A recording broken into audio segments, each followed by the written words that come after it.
generalmente los menores de 5 años.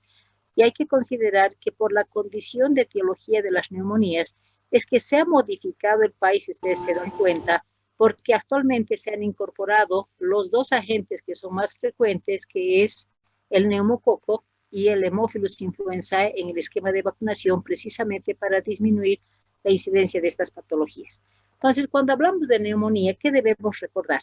Que normalmente esta patología tiene que determinarse como una complicación porque se van a ir vulnerando los mecanismos de defensa. Por lo tanto, los agentes van a ingresar inicialmente por la vía respiratoria alta. Y si el niño no tiene condición de bloquear esa migración patógena o de las bacterias, entonces se va a dar la invasión de los pulmones, considerándose esta patología generalmente una complicación. Y si hablamos de los mecanismos de defensa que se ocupan de proteger el sistema respiratorio, van a ser pues inicialmente como tiene que ingresar por las fosas nasales, va a haber la filtración nasal, posteriormente se va a dar una depuración por la mucosidad ciliar que se va a dar, finalmente se van a activar los macrófagos y se va a estimular al mismo tiempo la producción de la tos, porque saben que la tos es un mecanismo de defensa del sistema respiratorio, que inicialmente como se va a dar la invasión de la vía respiratoria alta, entonces va a presentar el niño tos seca, para posteriormente cuando ya se va a dar la invasión de los bronquios, que ya es un indicador de afección de vía baja, entonces va a cambiar su característica a una tos húmeda. Entonces, ¿qué debemos considerar? Que cuando hablamos de neumonía, de hecho decimos que es una afección del pulmón. Puede ser del alvéolo o puede ser del intersticio. Entonces, ¿qué es lo que debemos considerar como concepto? Vamos a determinar que es un proceso inflamatorio a nivel pulmonar, que generalmente se caracteriza como es infección, este es invadido por agentes infecciosos, considerando estos agentes infecciosos que pueden ser virus, bacterias, en algún momento hasta parásitos, y los atípicos que vamos a ver después.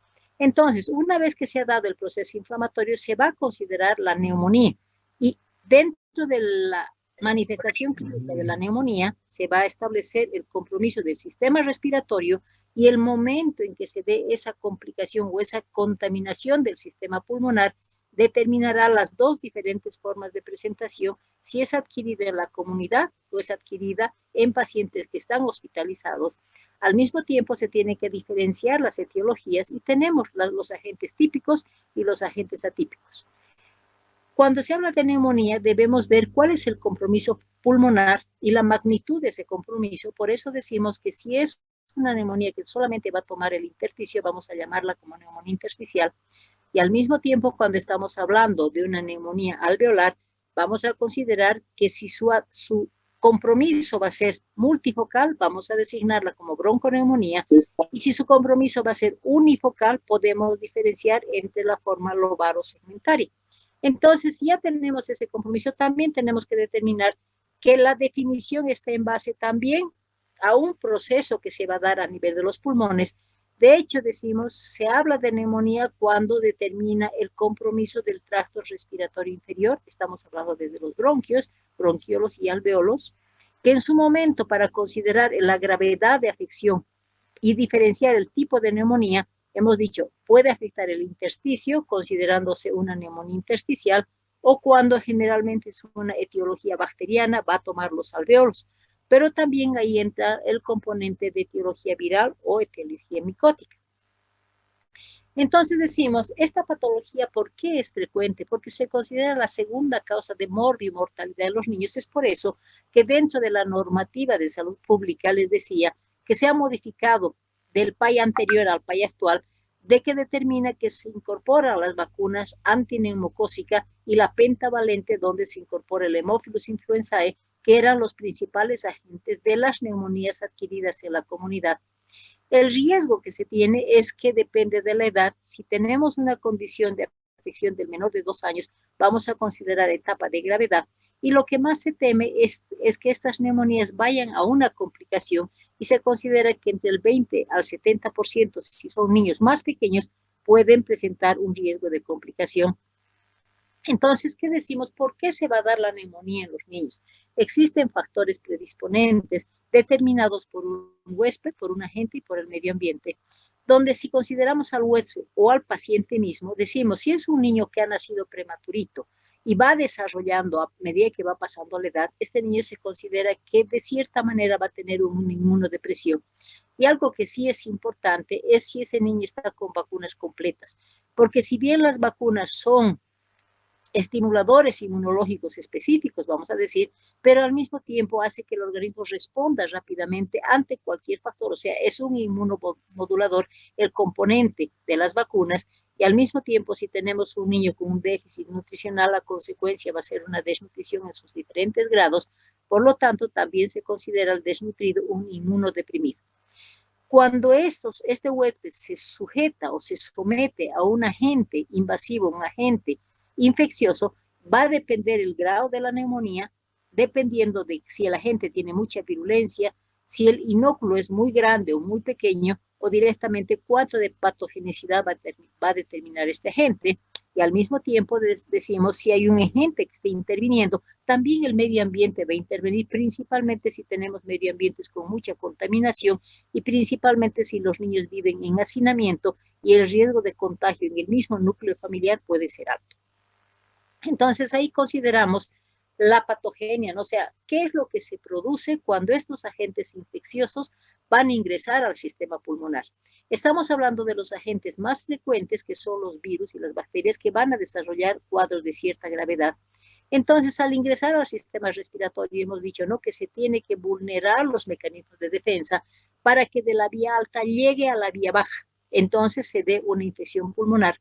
Pero cuando la bacteria ingresa a los pulmones, se van a activar también mecanismos inmunológicos propios y decimos que a nivel alveolar se van a activar los alveolos, tanto alveolares si están en alveolos y en los bronquios si consideran los macrófagos bronquiales, pero al mismo tiempo se van a activar la IgA y otras inmunoglobulinas. Entonces son mecanismos que van a tratar de bloquear ese proceso infeccioso. Al mismo tiempo, el efecto de esa inmunidad también desarrolla procesos de defensa, como por ejemplo la depuración mucociliar que se va a dar, la producción de la secreción, y cuando ese niño empieza a toser, se sabe que la tos es un mecanismo de defensa del sistema respiratorio. Por lo tanto, la tos, si está afectado el proceso inflamatorio en el tracto respiratorio alto, va a empezar a presentar tos seca, ¿verdad? Pero cuando ingresa ya a los bronquios, el movimiento ciliar, y al mismo tiempo se debe considerar la tos productiva por la producción de secreción, es lo que va a determinar mecanismos de defensa para tratar de bloquear esa infección. Muchas veces no se logra bloquear esa infección y como consecuencia de esto se va a dar una lesión del epitelio respiratorio, y si estamos hablando de esa lesión se va a dar como consecuencia un proceso inflamatorio, y el proceso inflamatorio va a conllevar de hecho a la producción de edema.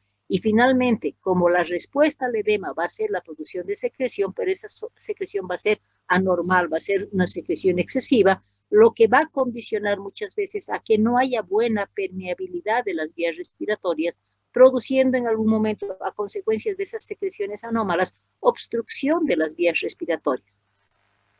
Entonces ese pulmón no va a funcionar adecuadamente, determinándose o estableciéndose un desequilibrio entre la ventilación y la perfusión, y la consecuencia final de un compromiso pulmonar va a ser establecer un estado de hipoxia en ese niño. Por lo tanto, ¿qué es lo que además debemos considerar?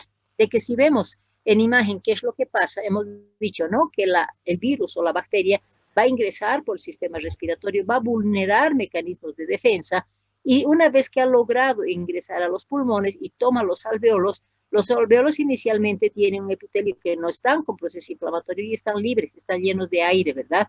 Entonces, el proceso infeccioso va a activar mecanismos inicialmente como macrófagos de defensa, va a activar el movimiento ciliar, va a activar la producción de secreción, pero como no logra eliminar, va a producir como consecuencia un edema a nivel del epitelio, y este edema que se va a dar va a responder con la producción de una secreción anómala, que hemos dicho, una secreción mucho más densa, cargada de polimorfos nucleares muchas veces, lo que va a llevar a un compromiso alveolar, y posteriormente esto se va a dar un proceso de condensación. Entonces es lo que vamos a designar como la etapa de la neumonía. Y anatomopatológicamente, ¿qué es lo que se produce? Se van a establecer los tres procesos. La hepatización roja, ¿qué significa? Cuando se está iniciando el proceso inflamatorio donde se va a dar invasión de los glóbulos rojos, principalmente marcando ese estado inflamatorio, por eso se le ha dado el nombre de hepatización roja.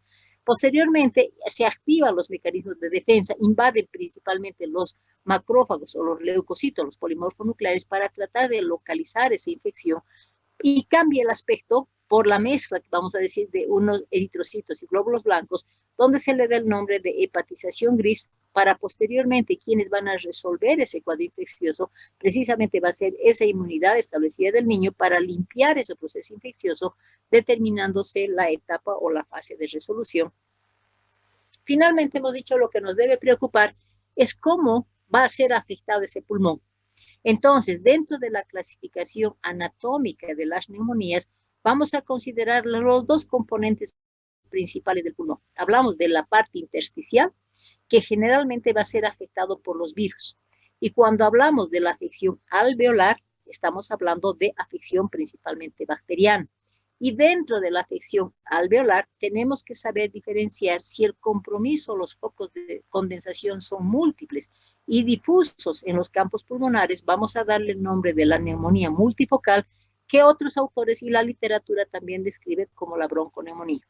Cuando hablamos de la afección unifocal o focos de condensación, pudiendo estos diferenciarse en su magnitud, si toma todo el lóbulo pulmonar, lo vamos a designar como un cuadro lobar, o la llamamos la neumonía lobar, y cuando va a tomar un segmento del lóbulo, vamos a designarla como una neumonía segmentaria.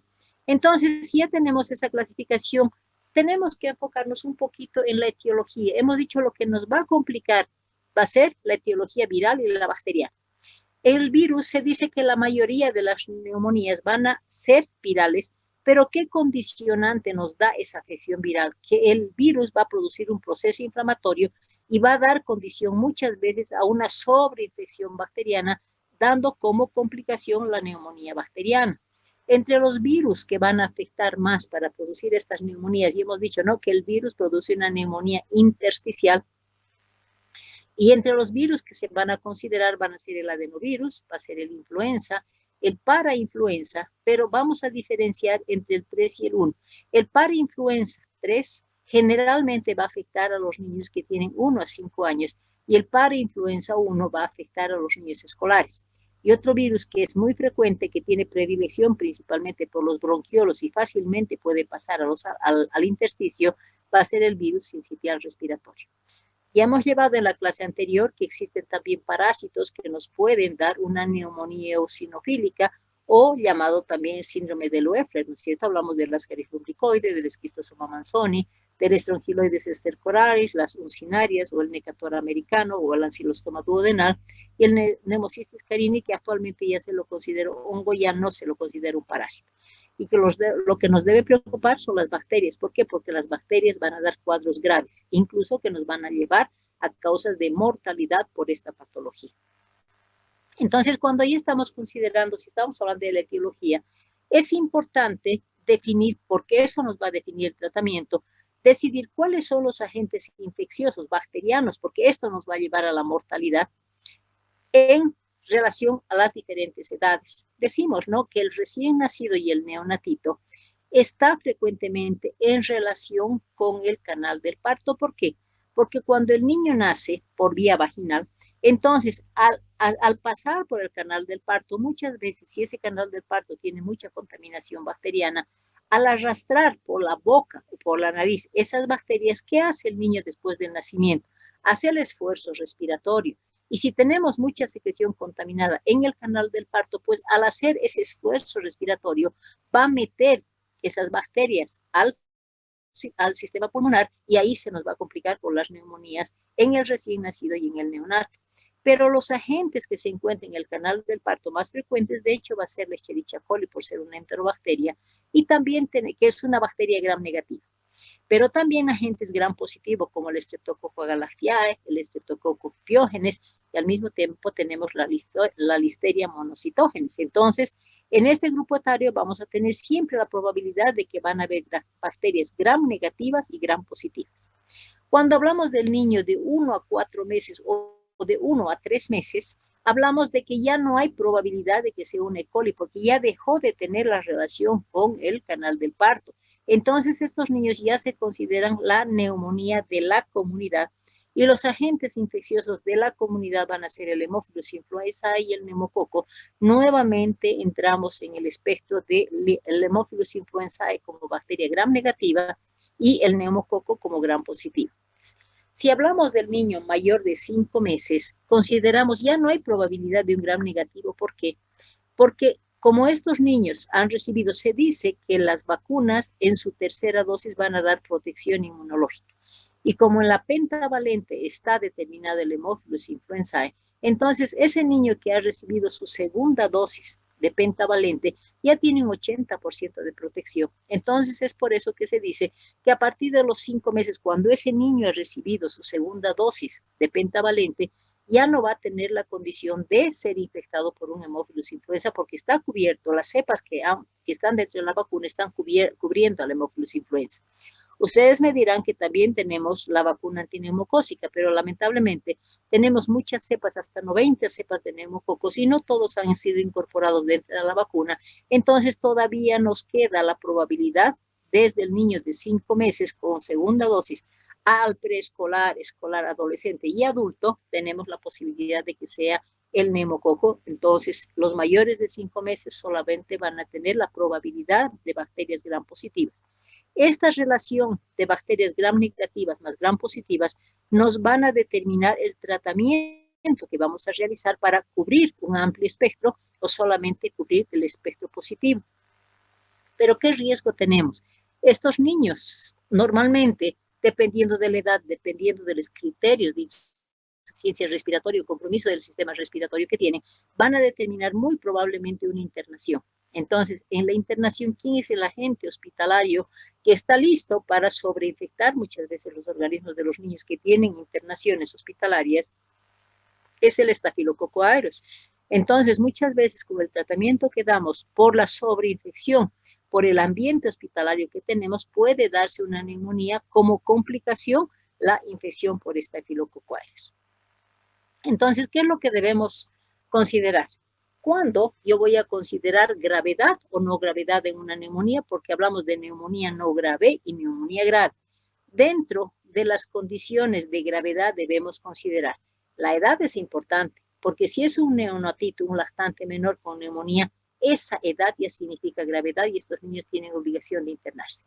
Cuando hablamos de la etiología, hemos dicho que tenemos diversidad de etiologías, principalmente relacionando con las formas virales y las formas bacterianas. Entonces, una neumonía viral generalmente no se va a internar porque no va a dar una manifestación respiratoria grave, porque no hay mucho compromiso del sistema pulmonar, por lo tanto, no va a entrar en estado de hipoxia grave. Entonces, pero si es una etiología bacteriana, y peor si estamos hablando de un estafilococo, por ejemplo, es indicación de internación, y la severidad en las neumonías está medida en base a los signos de gravedad que están determinados por el aumento de frecuencia respiratoria y la presencia de signos de insuficiencia respiratoria. Entonces, si ya consideramos las manifestaciones clínicas, inicialmente vamos a presentar una sintomatología inespecífica, como cualquier proceso infeccioso, donde como estos pacientes van a tener el riesgo siempre de contaminar primero la vía respiratoria alta, entonces ese pacientito puede venir con sintomatología alta que nos indique un compromiso nasal, que nos indique un compromiso faríngeo principalmente. Una vez que ese niño ha tenido fiebrecita, ha tenido tos, la gravedad del estado febril y obviamente la severidad del agente patógeno puede producir fiebres mucho más altas relacionadas muchas veces con la presencia de escalofríos. Como toda infección bacteriana va a comprometer el estado general, en los lactantitos y en los neonatitos principalmente se va a dar también manifestaciones gastrointestinales como náuseas, como vómitos y diarrea asociada a la sintomatología respiratoria, y lo que marca el compromiso principalmente hemos dicho de los lactantitos menores y los neonatitos es el rechazo a la alimentación, pero no siendo específico de un cuadro respiratorio neumónico. Cuando ya hablamos de la neumonía, ya vamos a hablar de especificidad de síntomas de agresión o compromiso del sistema respiratorio. Y hemos dicho, ¿no?, que la neumonía es una complicación de una afección de vía respiratoria alta. Por lo tanto, siempre vamos a tener esa característica que la mamá nos va a referir y nos dice, estaba tosiendo seco y ahora está con flemas. Entonces, esa migración o progresión, si quieren, por afección del sistema respiratorio que se va a dar, es esa relación de que inicia con una tos seca que va a progresar a productiva, porque la tos productiva es un indicador de afección de bronquios, bronquiolos y alveolos. Como consecuencia, va a depender de cuánto está comprometido ese sistema respiratorio bajo para que empiece a mostrar signos de hipoxia. Y el estado de hipoxia va a marcar inicialmente como una respuesta de necesidad, si es que quieren, va a aumentar la frecuencia respiratoria. Posteriormente, si aumenta la frecuencia respiratoria y no logra ese niño oxigenar adecuadamente porque hay un compromiso pulmonar importante, va a empezar a mostrar los signos de insuficiencia respiratoria. Y dentro de los signos de insuficiencia respiratoria también va a depender de la edad. Lo que el niño va a presentar es un quejido, lo que no nos va a faltar es la retracción intercostal, la retracción subcostal. Si ese niño está con un estado de hipoxia grave, va a presentar una cianosis. Inicialmente puede ser una acrocianosis para después presentar una cianosis generalizada, que ya es un signo de gravedad. Y cuando esa hipoxia ya está marcando y está comprometiendo muy gravemente el sistema respiratorio, ese niño puede entrar en estado de apnea. Generalmente esto está acompañado también con la relación de la frecuencia cardíaca, porque cuando ese niño está en estado de hipoxia, no solamente aumenta la frecuencia respiratoria, también aumenta la frecuencia cardíaca como factor compensatorio para después entrar en periodos de apnea y también relacionarse con la condición de presentar una bradicardia. Lo que marca una neumonía siempre va a ser un cuadro progresivo si no se interviene y no se limita esa progresión. Por lo tanto, en una neumonía, si no intervenimos, si no hacemos un tratamiento, pues ese cuadro de insuficiencia respiratoria va a ser progresivo. Por lo tanto, todo niño que tiene sintomatología respiratoria que nos sugiere compromiso bajo, tenemos que considerar que los signos de gravedad siempre van a ser primero el aumento de frecuencia respiratoria, luego va a presentar los signos de insuficiencia respiratoria y posteriormente verificar esos signos de insuficiencia respiratoria y obviamente medir la oxigenación, porque ese niño generalmente su impacto del sistema respiratorio va a ser un estado de hipoxemia, que eso también se tiene que cuantificar y eso también va a estar relacionado con la insuficiencia respiratoria progresiva que ese niño va a tener. Entonces, ¿qué nos dice la Organización Mundial de la Salud? Nos dice, si la frecuencia respiratoria es un parámetro de gravedad, esto va a variar dependiendo de las edades. Si tenemos un recién nacido hasta un lactantito menor de 2 meses, la frecuencia respiratoria es hasta 60 incursiones por minuto. Si tenemos mayor de 60 de frecuencia respiratoria, ya consideramos compromiso respiratorio importante, por lo tanto ya es un dato de gravedad. Si es un niño desde los 2 meses a los 12 meses, las respiraciones se consideran normal hasta 50 respiraciones por minuto. Si tenemos más de 50 ya significa dato de gravedad. Si consideramos al niño de 1 año hasta los 4 años, hasta 40 respiraciones minutos se considera normal, pero si es más de 40 ya entra en el factor de riesgo, y si son niños mayores de 5 años, hasta 30 incursiones minutos nos consideramos como normal, pero si aumenta más de 30, entonces ya significa factor de riesgo. Si se fijan por la edad, hablamos de la relación de incremento de frecuencia respiratoria, pero cuanto más grande sea el niño, menos es la frecuencia respiratoria, que significa factor de riesgo. Entonces, ¿qué es lo que debemos considerar? Si me están hablando de una neumonía intersticial, la neumonía intersticial no me va a llevar a signos de insuficiencia respiratoria y el examen físico simplemente no va a alterar la semiología respiratoria pulmonar. Lo único que nos va a dar son crépitos finos que nos dice que es una neumonía intersticial. Y la forma de diagnóstico de la neumonía intersticial va a ser precisamente una radiografía que va a ser patognomónica del compromiso del intersticio. No es una patología grave, porque generalmente es de etiología viral y es un curso autolimitado. Lo que nos debe preocupar es la neumonía bacteriana. Y hemos dicho que las formas de presentación de la neumonía bacteriana va a depender del compromiso pulmonar teniendo focos de condensación difusos en campos pulmonares o teniendo un foco de condensación, diferenciando si este puede ser un compromiso lobar o segmentario. Y aquí les pongo dos radiografías para que diferenciemos claramente lo que es una neumonía y lo que es una bronconeumonía con focos múltiples, ¿no es cierto? Entonces, ¿cómo hago la diferencia para decir si es una bronconeumonía o una multifocal o hablamos de una neumonía como unifocal? Si estamos considerando la neumonía, ¿qué significa? Un foco de condensación, lo que va a limitar el movimiento de uno de los hemitórax donde se va a dar el proceso neumónico de condensación. Entonces, es el examen físico el que me va a permitir definir si es una neumonía o es una multifocal o bronconeumonía.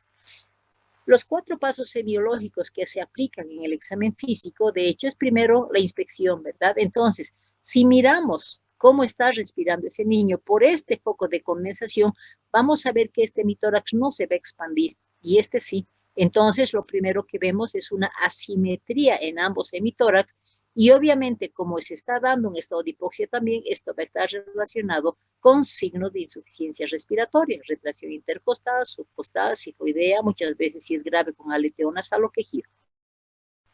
Luego, ¿qué es lo que vamos a hacer? Vamos a aplicar la palpación, donde vamos a medir la elasticidad y expansibilidad de ambos hemitórax. Entonces, vamos a ver que este hemitórax que tiene el foco de condensación no se va a expandir. Entonces, decimos que la elasticidad y expansibilidad están disminuidas, pero en el lado afectado.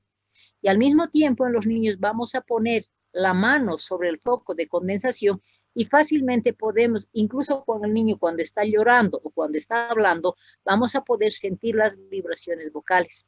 Y como la condensación transmite muy fácilmente, entonces vamos a hablar de que las vibraciones vocales están aumentadas.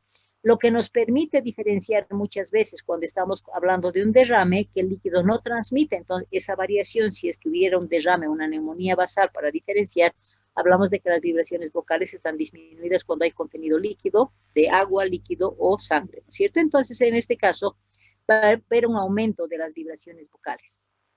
Luego vamos a proceder a la percusión. En la percusión, este hemitórax que está limpio nos va a dar una sonoridad conservada. Pero si consideramos este hemitórax, aquí hay condensación. Y al dar condensación, nosotros vamos a percutir y nos va a dar un sonido de matidez en el lado afectado. Finalmente voy a auscultar este hemitórax y vamos a ver que en el lado que no hay condensación, el murmullo vesicular está presente. Recuerden que el murmullo vesicular no es más que el sonido que se emite cuando pasa el aire por los alveolos. Aquí no pasa porque está condensado. Entonces, lo que se define primero es de que el murmullo vesicular en este sector está disminuido. Pero muchas veces en esta zona de condensación va a drenar un bronquio.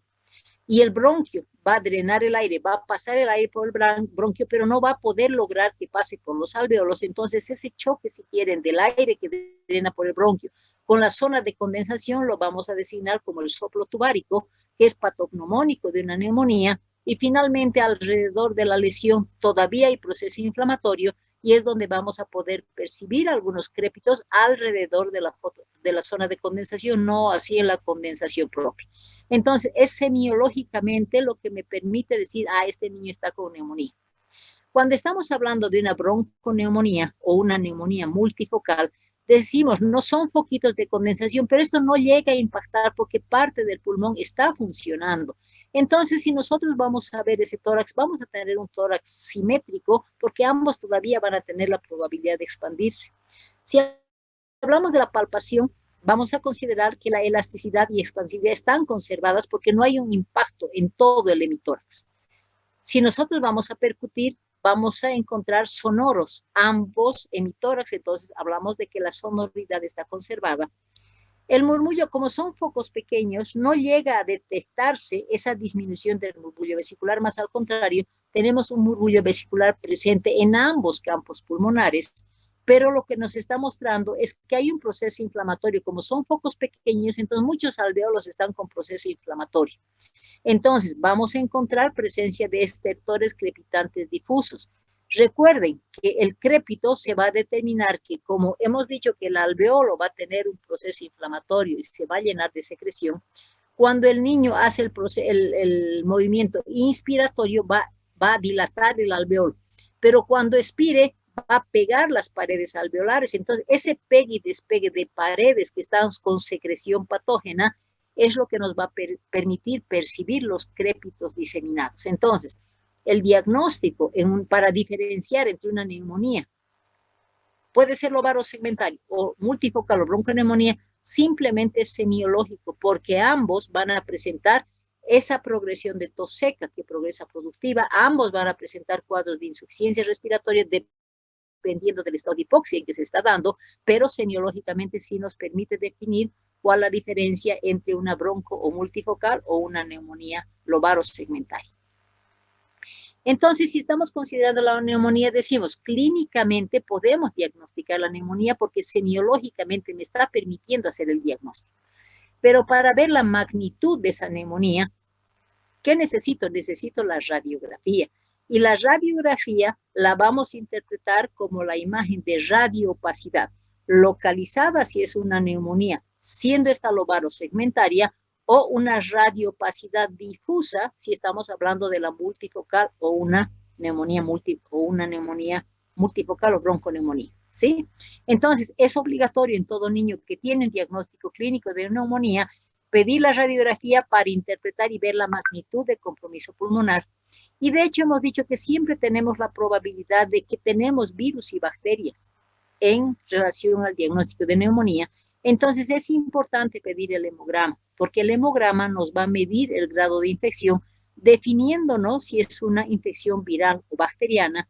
Y dentro del hemograma lo que tenemos que interpretar, sabemos que los glóbulos blancos son nuestro indicador de grado infeccioso, entonces lo normal va a ser de 5.000 a 10.000 glóbulos blancos. Entonces, si es una invasión, sea viral o bacteriana, siempre vamos a tener como mecanismo de defensa un aumento de glóbulos blancos, una leucocitosis mayor a 10.000 por milímetro cúbico, lo que nos va a permitir definir si es una neumonía viral, va a ser la presencia de los linfocitos, que son más del 40%, designando esto como una desviación a la derecha. Pero si estamos hablando de una neumonía bacteriana, vamos a tener una leucocitosis, pero el incremento va a ser a través de los neutrófilos o polimorfonucleares, que lo normal, como es hasta 60, entonces vamos a encontrar 65, 70, 75. Entonces, el incremento de polimorfonucleares la vamos a designar como una desviación a la izquierda, que es un indicador de una infección bacteriana. Es importante pedir las pruebas inflamatorias, reactantes de fase inflamatoria, y estamos hablando del PCR. Lo normal del PCR es de 6 miligramos de decilitro. Entonces, si tenemos un valor mayor, entonces decimos que está una bacteria presente. Entonces, la relación del hemograma con el PCR me va a permitir tomar la determinación del tratamiento, definiendo si es una neumonía viral o bacteriana. Es importante en una neumonía considerar la magnitud del compromiso pulmonar, porque muchas veces cuando un niño está empezando una neumonía, no va a tener criterios de internación, considerando que los criterios de internación siempre vamos a determinar que primero es el incremento de aumento de frecuencia respiratoria, y si no se logra compensar con ese aumento de frecuencia respiratoria, esos niños van a empezar a presentar signos de insuficiencia respiratoria, porque ambos van a ser traducidos por un estado de hipoxia, por compromiso pulmonar. Entonces, estos criterios de internación me van a permitir determinar un diagnóstico. Si es un niño que no tiene aumento de frecuencia respiratoria y no tiene signos de insuficiencia respiratoria, la Organización Mundial de la Salud dice, es una neumonía, ¿no es cierto? Pero si ese niño tiene criterios de internación con aumento de frecuencia respiratoria y aumento o presencia de signos de insuficiencia respiratoria, se considera una neumonía grave. Entonces, manejamos esos dos conceptos, y cuando ese niño ya tiene un estado de hipoxia grave, vamos a decir que es una neumonía muy grave. Entonces, es importante considerar esto, porque esto me va a definir hacer los tratamientos correspondientes. Pero estamos hablando de compromiso de vías respiratorias bajas. Estamos hablando de síntomas que me están diciendo que hay compromiso bajo. Entonces, y que en su momento este compromiso va a estar también manifestado con signos de insuficiencia respiratoria. Entonces, es importante entrar en el diagnóstico diferencial. Por ejemplo, hemos dicho, ¿no?, que el inicio de la vía respiratoria baja va a ser el compromiso de bronquios, que el bronquio en su momento es considerado como un factor de defensa, que el bronquio va a activar el movimiento ciliar, va a presentar el edema como corresponde por el proceso inflamatorio y va a empezar a producir secreciones. Entonces, toda vez que tengamos un proceso inflamatorio, independiente que sea la invasión viral o bacteriana, va a responder con la producción de secreción. Entonces, podemos hablar de una bronquitis cuando nosotros a la ausculta pulmonar vayamos a encontrar solamente presencia de roncos diseminados, que es el indicador del proceso inflamatorio que está sufriendo los bronquios, y el diagnóstico de hecho va a ser como una bronquitis. Cuando hablamos de la laringotraqueobronquitis, también hay compromiso bronquial, pero esta patología también puede ir con signos de insuficiencia respiratoria, pero lo que tipifica la laringotraqueobronquitis es el compromiso laringio, y el compromiso laringio va a estar traducido por la presencia de una disfonía. Entonces, este niño puede presentar tos productiva, pero al mismo tiempo también va a presentar como parte del cuadro clínico la disfonía, entonces me permite determinar que es una laringotraqueobronquitis. Cuando hablamos de las bronquiolitis, va a presentar la misma clínica, es un niño que va a presentar fiebre porque la etiología es viral, va a presentar esa tos que hemos indicado que es una tos seca que progresa productiva, pero su compromiso principal son los bronquios y va a depender del grado de obstrucción de bronquios terminales para que determine los signos de insuficiencia respiratoria, porque es un cuadro obstructivo. Pero cuando consideramos la bronquiolitis, lo típico de esta patología, como es un proceso obstructivo, va a estar relacionado con la presencia. Pueden haber roncos, pueden haber o estertores crepitantes finos, pero lo que tipifica la bronquiolitis es precisamente la presencia de sibilancias y la expiración prolongada, que es lo que nos está mostrando que ese niño está con un curso de un proceso obstructivo. Y la bronquiolitis generalmente se presenta en el lactantito, por eso se dice es el síndrome obstructivo del lactante, que va a presentar una clínica de insuficiencia respiratoria, pero me tipifica esa obstrucción, ¿no es cierto? La presencia de sibilancias es lo patognomónico. Cuando hablamos del asma, también se considera un cuadro obstructivo que muchas veces ese niño va a llegar a cuadros de insuficiencia respiratoria, pero sabemos que el asma es un cuadro obstructivo, pero del niño grande. Su etiología sabemos que es etiología alérgica, es respuesta a ciertos procesos infecciosos, pero entra el diagnóstico diferencial por la insuficiencia respiratoria que tiene, pero lo patognomónico, como es un cuadro obstructivo del niño grande, también va a ser la presencia de sibilancia y el antecedente del que son cuadros a repetición. Ustedes dirán, si no estamos hablando de un cuadro abdominal, estamos hablando de una apendicitis, ¿no es cierto? ¿En qué caso se va a dar el diagnóstico diferencial? En cuadros de apendicitis retrocecal puede darse una sintomatología respiratoria por esa posición del apéndice, o si invertimos una patología respiratoria, consideramos una neumonía basal, puede producir dolor, si estamos hablando de la base, puede irradiar el dolor hacia el abdomen, que muchas veces nos puede confundir con una apendicitis. Hablamos de la tuberculosis, que va a presentar la misma clínica, va a tener tos productiva, pero la tuberculosis se caracteriza por ser un proceso crónico. Puede haber compromiso pulmonar con la tuberculosis que se puede confundir con neumonía, pero lo característico de la tuberculosis es el tiempo, la cronicidad.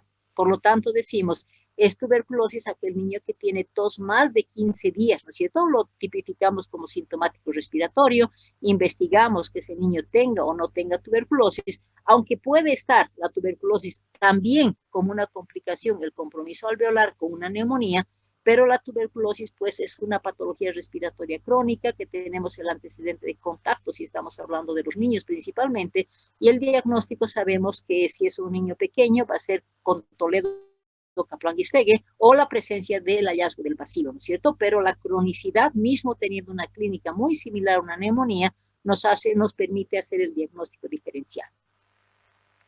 Entonces, al mismo tiempo, ¿y ahora qué hacemos con un niño con neumonía? Entonces, lo que nosotros tenemos que considerar primero, que tenemos dos diagnósticos. Cuando no hay un compromiso severo del sistema respiratorio, vamos a considerar que semiológicamente se ha determinado que es una neumonía, pero es una neumonía no grave, por lo tanto, simplemente nuestro diagnóstico será como neumonía. Aquel niño que tiene aumento de frecuencia respiratoria y signos de insuficiencia respiratoria, me está diciendo que es una neumonía grave. Es importante determinar esos diagnósticos porque Porque si estamos hablando solamente de una neumonía, lo cual tiene que ser demostrada y verificada la magnitud con una radiografía de tórax en ambos casos, me va a permitir, si ese niño no está, o sea, semiológicamente estamos determinando de que tiene crépitos, que tiene compromiso pulmonar, pero no ha llegado todavía a presentar ese estado de hipoxia con aumento de frecuencia respiratoria ni signo de insuficiencia respiratoria, entonces tenemos una neumonía que vamos a manejar un tratamiento ambulatorial. Hablamos de la neumonía no grave, donde de hecho sabemos que el compromiso bronquial es importante y la producción de secreciones también es importante. En estos niños no vamos a manejar fluidificantes, no se manejan los niños fluidificantes, pero sabemos que el agua es el mejor fluidificante, ¿verdad? Entonces tenemos que ofrecerle a estos niños bastante líquidos y de hecho consideramos la antibiótico terapia, pero que es bioral. Manejamos la amoxicilina, que si bien sabemos que la amoxicilina podemos manejar en una dosis de rango de 50 a 100 miligramos, para el tratamiento de la neumonía se maneja una dosis establecida. Hablamos de 90 miligramos por kilo de peso. Como es una macrodosis que estamos utilizando, vamos a manejar cada 12 horas y el tiempo de administración del antibiótico van a ser por 10 días. Si no se dispone de la amoxicilina, podemos utilizar el cotrimoxazol, respetando la dosis de 40 miligramos por peso. Cada 12 horas y vamos a darle durante 10 días. Yareli, tu micrófono, por favor. Perdón, estamos hablando de uso de antibióticos, porque es una neumonía y hay que evitar la multiplicación bacteriana para que ese cuadro respiratorio no vaya progresando, y como manifestación clínica junto con ese compromiso, porque es una invasión bacteriana, ese niño va a tener sintomatología general, va a tener fiebre, va a tener dolor. Entonces, por eso que junto a los antibióticos siempre vamos a manejar los antitérmicos, o en su caso, si son niños mayores de 1 año, vamos a manejar el ibuprofeno porque estamos buscando desinflamar también ese pulmoncito, esos alvéolos. Entonces, si son niños pequeños, podemos manejar el paracetamol a dosis de 15 miligramos kilo peso cada 8 horas, pero solamente 3 días, porque sabemos que la evaluación clínica de respuesta clínica del antibiótico van a ser a las 72 horas. Entonces, vamos a manejar en los niños, los lactantes menores, el paracetamol, pero si estamos hablando ya de los lactantes mayores o niños más grandes, vamos a manejar el ibuprofeno a dosis de 10 miligramos kilo peso. También vamos a administrar cada 8 horas durante los 3 días. Si el niño presenta insuficiencia respiratoria demostrada a través de aumento de frecuencia respiratoria y presencia de signos de insuficiencia respiratoria, consideramos el diagnóstico de neumonía grave, porque se establecen los criterios de internación. Entonces, a esos pacientitos, ¿qué tenemos que hacer? Los vamos a internar. Como ese niño está con insuficiencia respiratoria, necesito permeabilizar la vía respiratoria. Por eso lo voy a poner ese niño en una posición semifoliar. Tengo obligación de controlar esa saturación porque generalmente por el compromiso pulmonar van a estar saturando bajo, entonces vamos a manejar la oxigenoterapia, pudiendo utilizar por cánula única, pudiendo utilizar por mascarilla. Finalmente hemos dicho que tengo que controlar porque la taquipnea es un factor también de deshidratación, entonces tengo que ofrecer nuevamente a este niño líquidos cuidando la hidratación, y de hecho se considera que la antibiótico terapia va a ser vía endovenosa, ¿no es cierto? Porque ese paciente está internado. Y cuando ya estamos considerando la terapia endovenosa, tenemos que considerar pues cuáles son los agentes infecciosos que están produciendo esta patología, y consideramos el espectro, ¿no es cierto? Entonces decimos, un recién nacido, si recuerdan la etiología, dijimos, es Escherichia coli como agente gram negativo, y entre los positivos tenemos el estreptococo beta, Streptococcus agalactiae y la listeria, ¿no es cierto? Entonces hablamos de amplio espectro. Entonces, a estos niños vamos a utilizar como esquema de primera línea la ampicilina a dosis de 100 miligramos kilo peso. Vamos a administrar dependiendo de la edad, ¿no es cierto? Si es que es un niñito menor, si es un neonatito menos de 7 días, hemos dicho que por la filtración lenta que tienen estos niños, vamos a espaciar a más tiempo, entonces la ampicilina le estaríamos dando cada 12 horas, pero si es un niño mayor de 7 días, vamos a respetar la dosis de cada 6 horas. Y la gentamicina, si es menor de 7 días, vamos a manejar como dosis cada 24 horas a 5 miligramos por kilo de peso. Si es un niño mayor de 7 días, vamos a manejar la gentamicina respetando la dosis de 5 miligramos, pero fraccionando en dosis de cada 12 horas.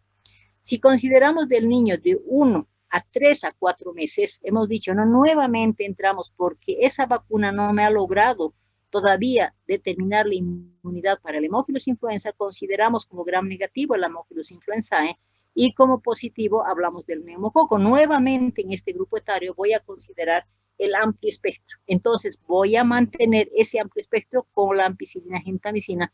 Se dice que la ampicilina y gentamicina es el mejor dúo que se potencializan ambos para cubrir el amplio espectro. Respetamos la dosis de 100 miligramos kilo peso, en este caso vamos a dar cada 6 horas y la gentamicina 5 miligramos cada 12 horas. Cuando hablamos de aquellos niños de más de 5 meses, porque ya han tenido una segunda dosis de pentavalente, entonces el único agente que me queda es el neumococo, que es un agente, es una bacteria gram positiva. Entonces el medicamento ideal como espectro es la penicilina sódica. Vamos a manejar, dependiendo de la gravedad, podemos manejar desde 100.000 unidades internacionales hasta 200.000 unidades internacionales, dependiendo de la gravedad del compromiso respiratorio.